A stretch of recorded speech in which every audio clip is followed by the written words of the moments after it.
चतुर्दशोऽध्यायः।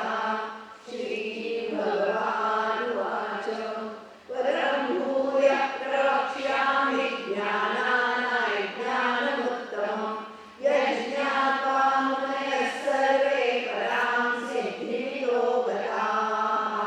यज्ञानुपाश्रित्य मम साधर्म्यमागताः सर्वेऽपि नोपजायन्ते प्रलये न व्यथन्ति च। मम योनिर्महद्ब्रह्म तस्मिन् गर्भं दधाम्यहम्। सम्भवः सर्वभूतानां ततो भवति भारत। सर्वयोनिषु कौन्तेय मूर्तयः सम्भवन्ति याः तासां ब्रह्म महद्योनिरहं बीजप्रदः पिता।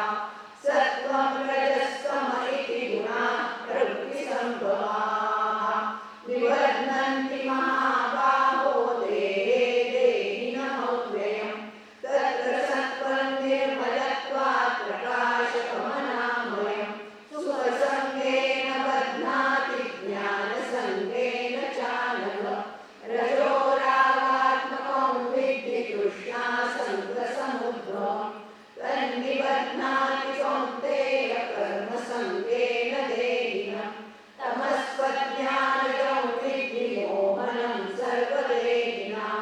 प्रमादालस्य निद्राभिस्तन्निबध्नाति भारत। सत्त्वं सुखे सञ्जयति रजः कर्मणि भारत। ज्ञानमावृत्य कृतमः प्रमादे सञ्जयत्युत। रजस्तमश्चाभिभूय सत्त्वं भवति भारत। रजः सत्त्वं तमश्चैव तमः सत्त्वं रजस्तथा।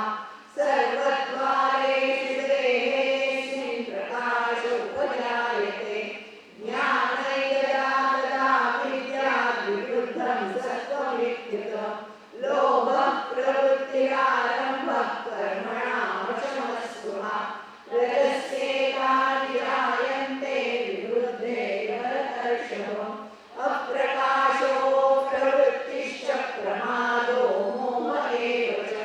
तमस्येतानि जायन्ते विवृद्धे कुरु नन्दन। यदा सत्त्वे प्रवृद्धे तु प्रलयं याति देहभृत्। तदोत्तमविहाल्लोकान् फलान् प्रतिपद्यते। रजसि प्रलयं गत्वा कर्मसन्धिषु जायते। तथा प्रलीनस्तमसि मूढयोनिषु जायते।